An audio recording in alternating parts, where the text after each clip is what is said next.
ఈరోజు దేవుని మాట లోకసువార్త 23 అధ్యాయం 43 వచనం. అందుకాయన వానితో, నేడు నీవు నాతో కూడా పరదైసులో ఉందువని నిశ్చయముగా నీతో చెప్పుచున్నానెను. ప్రియమైన దేవుని మాట వింటున్న వారలారా, సిలువలో యేసయ్య పలికిన రెండవ మాట ఇది. లోకసువార్త 23 అధ్యాయం 43 వచనం.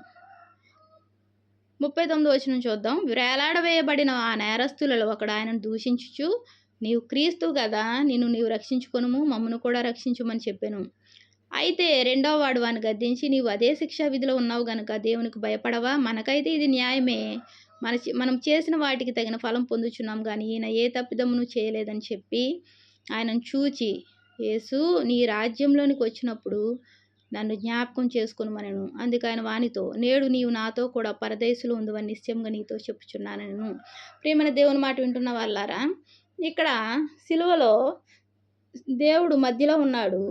దేవునికి అటువైపు ఇటువైపును కూడా ఇద్దరు దీయడం జరిగింది. వారు కూడా సిలువలో ఉన్నారు. అయితే ఒక దొంగ ఏమంటున్నాడు? దేవుణ్ణి ఏమంటున్నాడు? నువ్వు క్రీస్తువు కదా, నువ్వు రక్షించుకొని నన్ను మమ్మల్ని కూడా రక్షించు అంటున్నాడు. రెండవ అతను ఏం చేశాడు?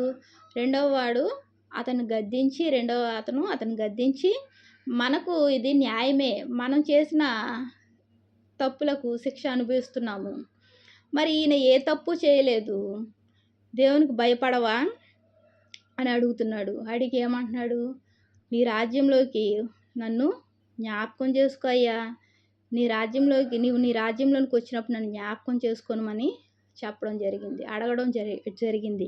యేసయ్యను గుర్తించాడు, యేసయ్య ప్రేమను గుర్తించాడు, యేసయ్య ఎందుకు ప్రాణాన్ని అర్పిస్తున్నాడో ఆయన మనోనేత్రాలు వెలిగింపబడ్డాయి. ఆయన యొక్క నేత్రాలు మూయబడలేదు. మొదటి దొంగ యొక్క నేత్రాలు మూయబడ్డాయి. ఆయన చీకటిలోనే ఉన్నాడు, దేవునికి అర్హుడుగా లేడు. మరి రెండవ దొంగ ఆయన యొక్క మనోనేత్రాలు వెలిగింపబడిన వాడే దేవుని యొక్క ప్రేమను, దేవుని యొక్క విలువైన ఆయన చేసే కార్యాన్ని, దేవుడు ప్రేమించి లోకానికి చేసే కార్యాన్ని ఆయన గుర్తించి ఆయన దేవుడు సర్వశక్తిమంతుడు, సర్వసృష్టికర్త అని గుర్తెరిగి ఏమంటున్నాడు?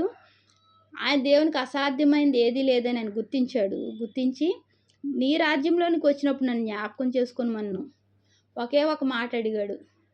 మరి దేవుడు ఏమన్నాడు? వెంటనే వాణ్ణి, నేడు నీవు నాతో కూడా పరదేశంలో ఉందని నిశ్చయంగా నీతో చెప్పుచున్నానన్ను.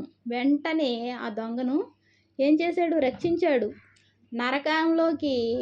నరకానికి అర్హుడుగా ఉన్నవాడిని ఎప్పుడైతే దేవుని వేడుకొన్నాడో దేవుడు కరుణించాడు, అతన్ని జ్ఞాపకం చేసుకున్నాడు.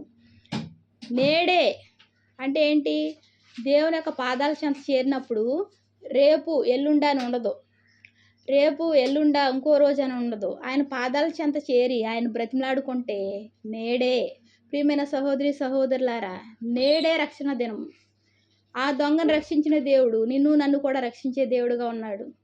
మన ఆత్మకు జీవం ఇచ్చే దేవుడు, జీవం కలిగిన దేవుడు, జీవాన్ని ఇచ్చే దేవుడు. మనము ఏం చేయాలి? వెంటనే ఆయన పాదాల చెంత చేరి రక్షించమని అడగాలి.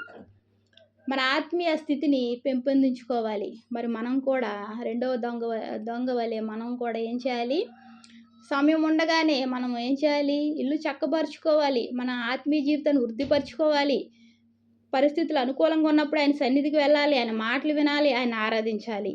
అప్పుడు దేవుడు పరలోకంలో మనకు గొప్ప స్థానాన్ని ఇచ్చే దేవుడుగా ఉన్నాడు. దేవునికి వందనాలు. ప్రార్థన చేసుకుంది. మహాప్రేంగల తండ్రి, కృపగల నీకు ఎన్నో వందనాలు, స్తోత్రాలయ్యా. రెండవ దొంగను తండ్రి, నాయన, నేడు నీవు నాతో కూడా పరదేశంలో ఉండు అని చెప్పవయ్యా తండ్రి. జాలిగల దేవుడు అయ్యా, కృపగల దేవుడు అయ్యా తండ్రి, ఎంతో శక్తిమంతుడు అయ్యా తండ్రి. మా కోసం ఈ లోకానికి వచ్చి సిలువలో కాచిన రక్తదారుల ద్వారా కొనుక్కున్న నీ ప్రేమను బట్టి వందనాలు చెల్లించుకుంటున్నానయ్యా. నువ్వు మా పట్ల చేసిన కార్యాన్ని బట్టి వందనాలు చెల్లించుకుంటున్నా. రక్షణ కార్యం ప్రభా నాయన తండ్రి, రక్షణ లేని మా జీవితాల్లో ప్రభా నీ పాదాల చెంత చేరి అయ్యా అన్నప్పుడు వెంటనే రక్షించే దేవుడు అయ్యా. అన్ని విషయాల్లో విజయాన్ని కలుగజేసి నడిపిస్తున్నందుకు వందనాలు చెల్లించుకుంటే నామమున వేడుకుంటున్నాను తండ్రి. ఆమేన్. Praise lord.